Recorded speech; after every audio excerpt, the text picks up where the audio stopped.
The Master Maid. Once upon a time there was a king who had many sons. I do not exactly know how many there were, but the youngest of them could not stay quietly at home, and was determined to go out into the world and try his luck, and after a long time the king was forced to give him leave to go. When he had travelled about for several days, he came to a giant's house, and hired himself to the giant as a servant. In the morning the giant had to go out to pasture his goats, and as he was leaving the house he told the king's son that he must clean out the stable. "And after you have done that," he said, "you need not do any more work today, for you have come to a kind master, and that you shall find. But what I set you to do must be done both well and thoroughly, and you must on no account go into any of the rooms which lead out of the room in which you slept last night. If you do, I will take your life." "Well, to be sure, he is an easy master," said the prince to himself as he walked up and down the room humming and singing, for he thought there would be plenty of time left to clean out the stable, but it would be amusing to steal a glance into his other rooms as well, thought the prince, for there must be something that he is afraid of my seeing, as I am not allowed to enter them. So he went into the first room. A cauldron was hanging from the walls. It was boiling, but the prince could see no fire under it. "I wonder what is inside it," he thought, and dipped a lock of his hair in, and the hair became just as if it were all made of copper. "That's a nice kind of soup. If anyone were to taste that, his throat would be gilded," said the youth, and then he went into the next chamber. There, too, a cauldron was hanging from the wall, bubbling and boiling, but there was no fire under this either. "I will just try what this is like, too," said the prince, thrusting another lock of his hair into it, and it came out silvered over. "Such costly soup is not to be had in my father's palace," said the prince, "but everything depends on how it tastes," and then he went into the third room. There, too, a cauldron was hanging from the wall, boiling, exactly the same as in the two other rooms, and the prince took pleasure in trying this also, so he dipped a lock of hair in, and it came out so brightly gilded that it shone again. "Some talk about going from bad to worse," said the prince, "but this is better and better. If he boils gold here, what can he boil in there?" He was determined to see, and went through the door into the fourth room. No cauldron was to be seen there, but on a bench someone was seated who was like a king's daughter, but whosoever she was so beautiful that never in the prince's life had he seen her equal. "Oh, in heaven's name, what are you doing here?" said she who sat upon the bench. "I took the place of servant here yesterday," said the prince. "May you soon have a better place, if you have come to serve here," said she. "Oh, but I think I have got a kind master," said the prince. "He has not given me hard work to do today. When I have cleaned out the stable I shall be done." "Yes, but how will you be able to do that?" she asked again. "If you clean it out as other people do, 10 pitchforks will come in for every one you throw out. But I will teach you how to do it. You must turn your pitchfork upside down, and work with the handle, and then all will fly out of its own accord." "Yes, I will attend to that," said the prince, and stayed sitting where he was the whole day, for it was soon settled between them that they would marry each other, he and the king's daughter. So the first day of his service with the giant did not seem long to him, but when evening was drawing near, she said that it would now be better for him to clean out the stable before the giant came home. When he got there, he had fancied to try what she had said were true, so he began to work in the same way that he had seen the stable boys doing in his father's stables. But he soon saw that he must give up that, for when he had worked a very short time, he had scarcely any room left to stand. So he did what the princess had taught him, turned the pitchfork round and worked with the handle, and in the twinkling of an eye the stable was as clean as if it had been scoured. When he had done that, he went back again into the room in which the giant had given him leave to stay, and there he walked backward and forward on the floor, and began to hum and sing. Then came the giant home with the goats. "Have you cleaned the stable?" asked the giant. "Yes, now it is clean and sweet, master," said the king's son. "I shall see about that," said the giant, and went round to the stable, but it was just as the prince had said. "You have certainly been talking to my master maid, for you never got that out of your own head," said the giant. "Master maid? What kind of a thing is that, master?" said the prince, making himself look as stupid as an ass. "I should like to see that." "Well, you will see her quite soon enough," said the giant. On the second morning the giant had again to go out with his goats, so he told the prince that on that day he was to fetch home his horse, which was out on the mountain-side, and when he had done that he might rest himself for the remainder of the day. "For you have come to a kind master, and that you shall find," said the giant once more. "But do not go into any of the rooms that I spoke of yesterday, or I will wring your head off," said he, and then went away with his flock of goats. "Yes, indeed, you are a kind master," said the prince, "but I will go in and talk to the master maid again. Perhaps before long she may like better to be mine than yours." So he went to her. Then she asked him what he had to do that day. "Oh, not very dangerous work, I fancy," said the king's son. "I have only to go up the mountainside after his horse." "Well, how do you mean to set about it?" asked the Master-maid. "Oh, there is no great art in riding a horse home," said the king's son. "I think I must have ridden friskier horses before now." "Yes, but it is not so easy a thing as you think to ride the horse home," said the Master-maid. "But I will teach you what to do.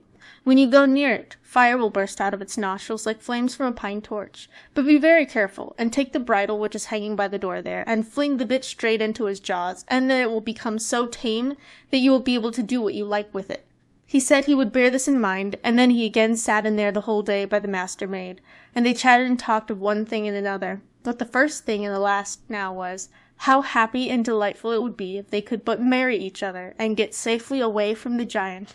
And the prince would have forgotten both the mountainside and the horse if the Master-maid had not reminded him of them as evening drew near, and said that now it would be better if he went to fetch the horse before the giant came.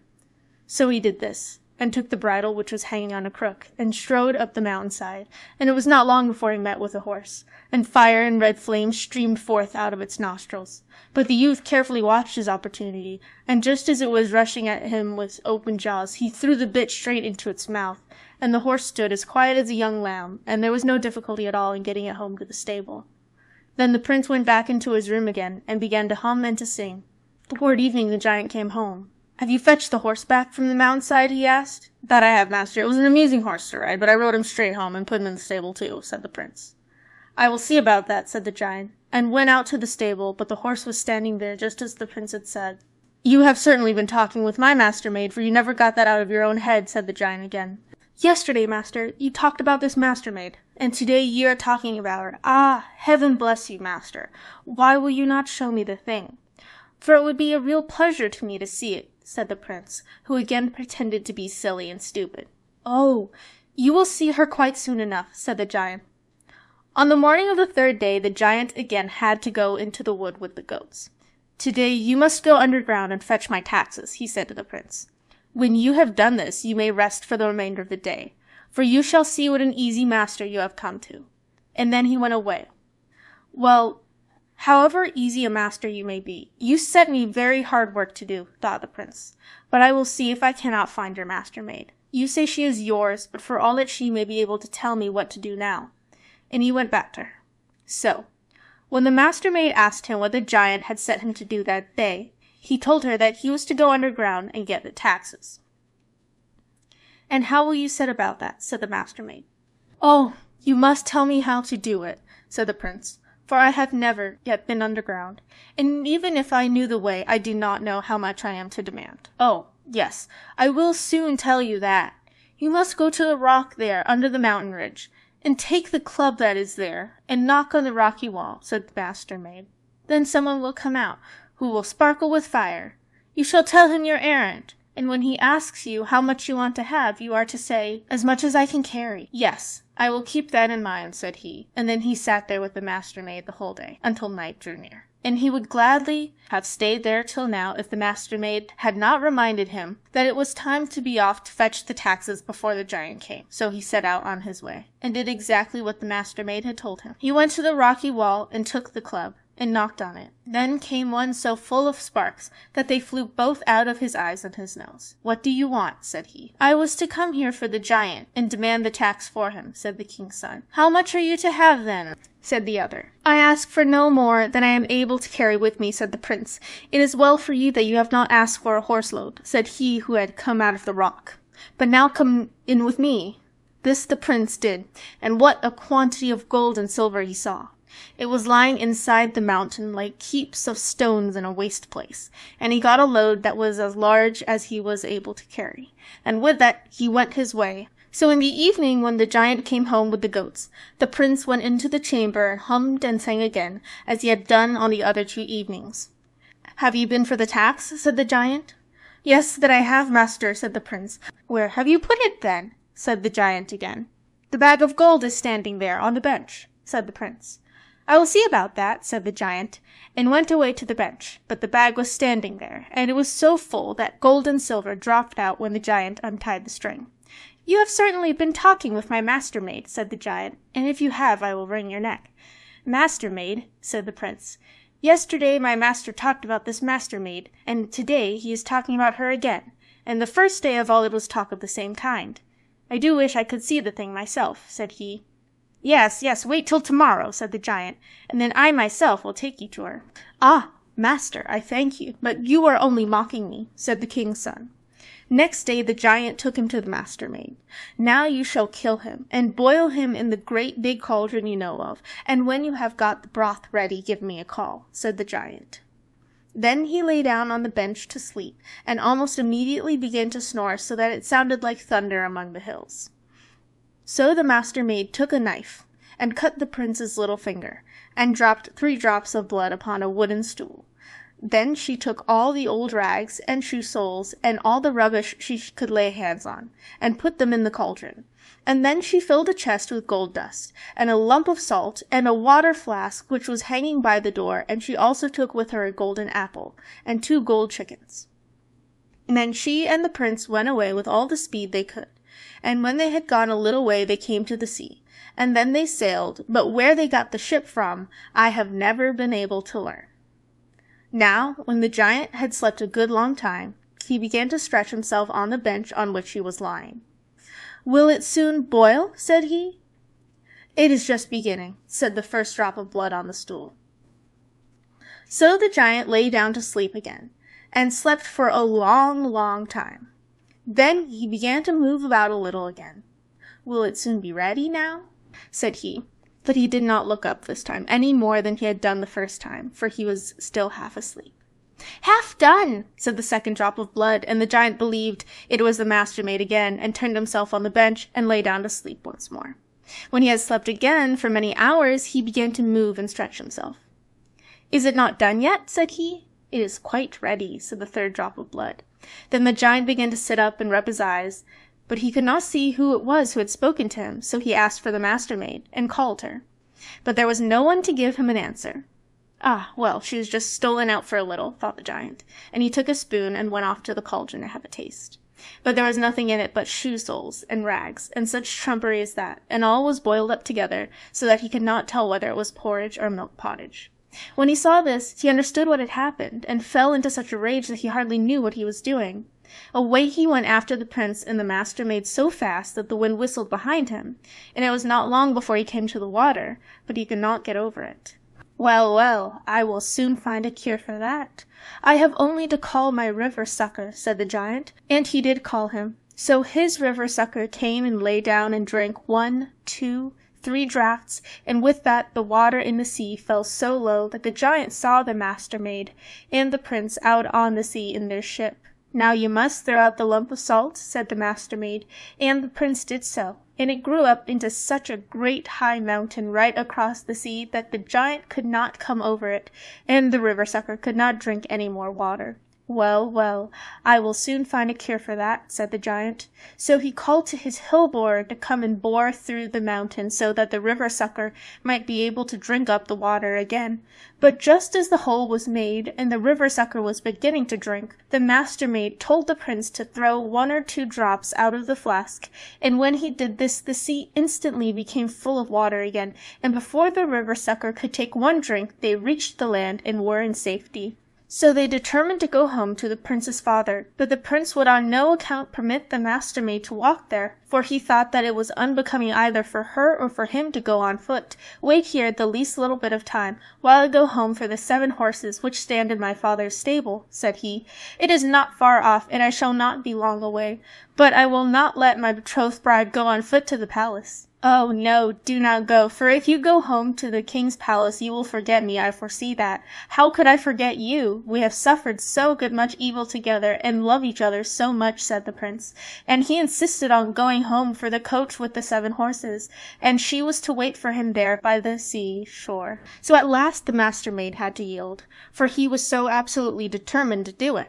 "But when you get there you must not even give yourself time to greet anyone, but go straight into the stable and take the horses and put them in the coach, and drive back as quickly as you can, for they will all come round about you, but you must behave just as if you did not see them, and on no account must you taste anything, for if you do it will cause great misery both to you and to me," said she, and this he promised. But when he got home to the king's palace, one of his brothers was just going to be married, and the bride and all her kith and kin had come to the palace. So they all thronged round him, and questioned him about this and that, and wanted him to go in with them.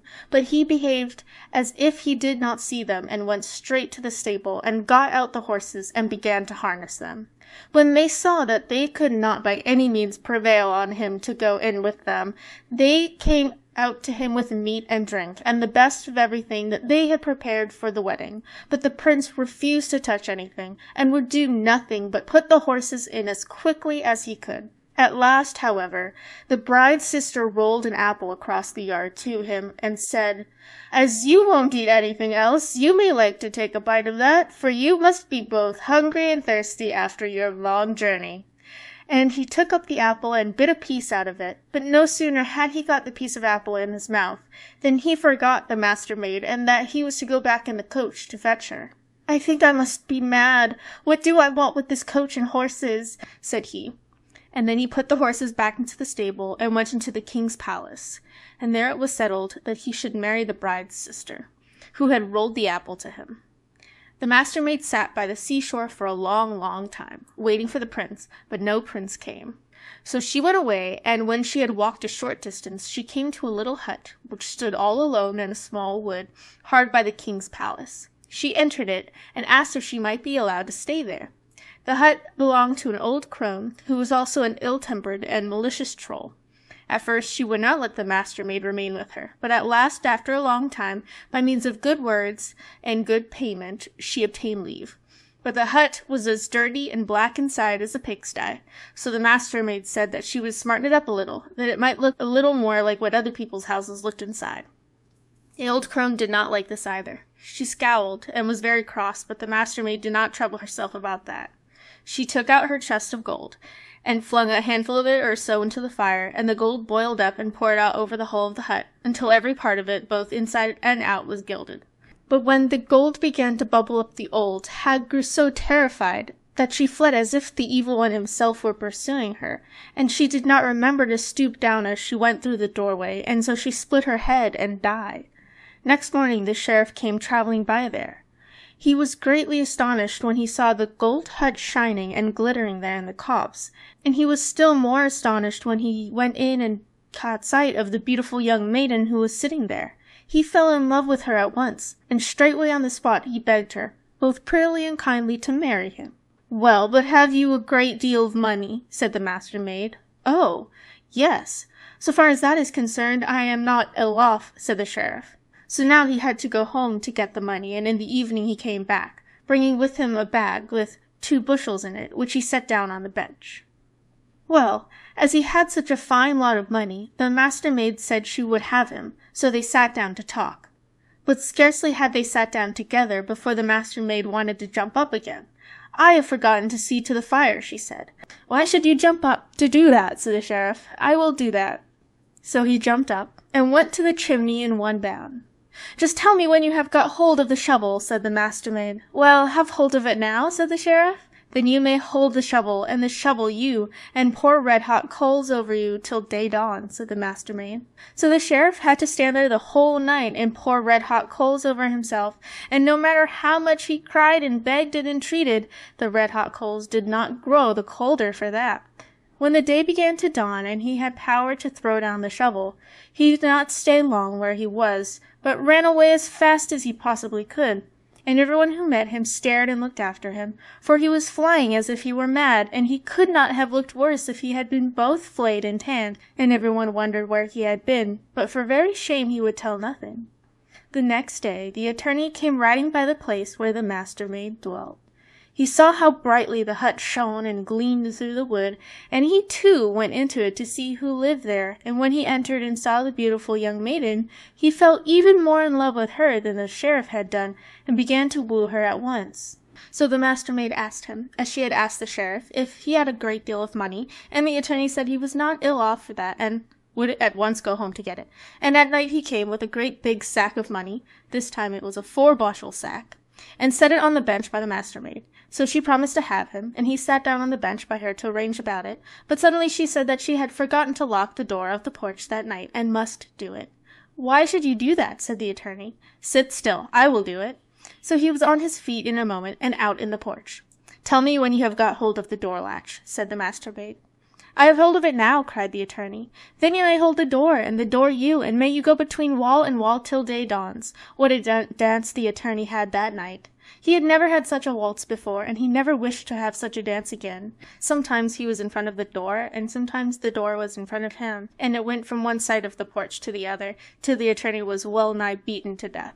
At first he began to abuse the Master Maid, and then to beg and pray, but the door did not care for anything but keeping him where he was till break of day. As soon as the door let go its hold of him, off went the attorney. He forgot who ought to be paid off for what he had suffered. He forgot both his sack of money and his wooing, for he was so afraid lest the house door should come dancing after him. Everyone who met him stared and looked after him, for he was flying like a madman, and he could not have looked worse if a herd of rams had been butting at him all night long. On the third day the bailiff came by, and he too saw the gold house in the little wood, and he too felt that he must go and see who lived there, and when he caught sight of the Master Maid, he became so much in love with her that he wooed her almost before he greeted her. The Master Maid answered him as she had answered the other two, that if he had a great deal of money, she would have him. "So far as that is concerned, I am not ill off," said the bailiff, so he was at once told to go home and fetch it, and this he did. At night he came back, and he had a still larger sack of money with him than the attorney had brought. It must have been at least 6 bushels, and he set it down on the bench. So it was settled that he was to have the Master Maid. But hardly had they sat down together before she said that she had forgotten to bring in the calf, and must go out to put it in the byre. "No, indeed, you shall not do that," said the bailiff. "I am the one to do that." And, big and fat as he was, he went out as briskly as a boy. "Tell me when you have got hold of the calf's tail," said the Master Maid. "I have hold of it now," cried the bailiff. "Then may you hold the calf's tail, and the calf's tail hold you, and may you go round the world together till day dawns," said the Master Maid. So the bailiff had to bestir himself, for the calf went over rough and smooth, over hill and dale, and the more the bailiff cried and screamed, the faster the calf went. When daylight began to appear, the bailiff was half dead, and so glad was he to leave loose of the calf's tail that he forgot the sack of money and all else. He walked now slowly, more slowly than the sheriff and the attorney had done, but the slower he went, the more time had everyone to stare and look at him, and they used it too, and no one can imagine how tired out and ragged he looked after his dance with the calf. On the following day the wedding was to take place in the king's palace, and the elder brother was to drive to church with his bride, and the brother who had been with the giant with her sister. But when they had seated themselves in the coach, and were about to drive off from the palace, one of the trace pins broke, and though they made 1, 2, and 3 to put in its place, that did not help them, for each broke in turn, no matter what kind of wood they used to make them of. This went on for a long time, and they could not get away from the palace, so they were all in great trouble. Then the sheriff said, for he too had been bidden to the wedding at court, "Yonder away in the thicket dwells a maiden, and if ye can get her to lend you the handle of the shovel that she uses to make up her fire, I know very well that it will hold fast." So they sent off a messenger to the thicket, and begged so prettily that they might have the loan of her shovel handle, of which the sheriff had spoken that they were not refused. So now they had a trace pin which would not snap in two. But all at once, just as they were starting, the bottom of the coach fell in pieces. They made a new bottom as fast as they could, but no matter how they nailed it together or what kind of wood they used, no sooner had they got the new bottom into the coach and were about to drive off, than it broke again, so that they were still worse off than when they had broken the trace pin. Then the attorney said, for he too was at the wedding in the palace, "Away there in the thicket dwells a maiden, and if you could but get her to lend you 1/2 of her porch door, I am certain that it will hold together." So they again sent a messenger to the thicket, and begged so prettily for the loan of the gilded porch door, of which the attorney had told them that they got it at once. They were just setting out again, but now the horses were not able to draw the coach. They had 6 horses already, and now they put in 8, and then 10, and then 12, but the more they put in, and the more the coachman whipped them, the less good it did, and the coach never stirred from the spot. It was already beginning to be late in the day, and to church they must and would go, so everyone who was in the palace was in a state of distress.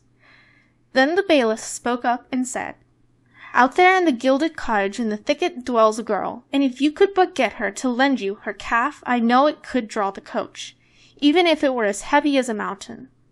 They all thought that it was ridiculous to be drawn to church by a calf.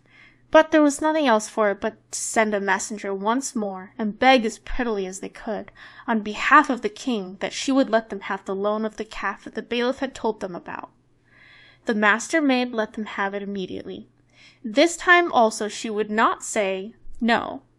Then they harnessed the calf to see if the coach would move. And away it went, over rough and smooth, over stock and stone, so that they could scarcely breathe, and sometimes they were on the ground, and sometimes up in the air. And when they came to the church, the coach began to go round and round like a spinning wheel, and it was with the utmost difficulty and danger that they were able to get out of the coach and into the church. And when they went back again, the coach went quicker still, so that most of them did not know how they got back to the palace at all. When they had seated themselves at the table, the prince, who had been in service with the giant, said that he thought they ought to have invited the maiden who had lent them the shovel handle, and the porch door, and the calf up to the palace. "For," said he, "if we had not bought these 3 things, we should never have got away from the palace." The king also thought that this was both just and proper, so he sent 5 of his best men down to the gilded hut, to greet the maiden courteously from the king, and to beg her to be so good as to come up to the palace to dinner at midday. "Greet the king, and tell him that, if he is too good to come to me, I am too good to come to him," replied the Master Maid. So the king had to go himself, and the Master Maid went with him immediately, and, as the king believed that she was more than she appeared to be, he seated her in the place of honor by the youngest bridegroom. When they had sat at the table for a short time, the Master Maid took out the cock, and the hen, and the golden apple which she had brought away with her from the giant's house, and set them on the table in front of her. And instantly the cock and the hen began to fight with each other for the golden apple. "Oh, look how those 2 there are, fighting for the golden apple," said the king's son. "Yes, and so did we 2 fight to get out that time when we were in the mountain," said the Master Maid. So the prince knew her again, and you may imagine how delighted he was. He ordered the troll witch who had rolled the apple to him to be torn in pieces between 24 horses, so that not a bit of her was left. And then for the first time they began really to keep the wedding, and weary as they were, the sheriff, the attorney, and the bailiff kept it up too.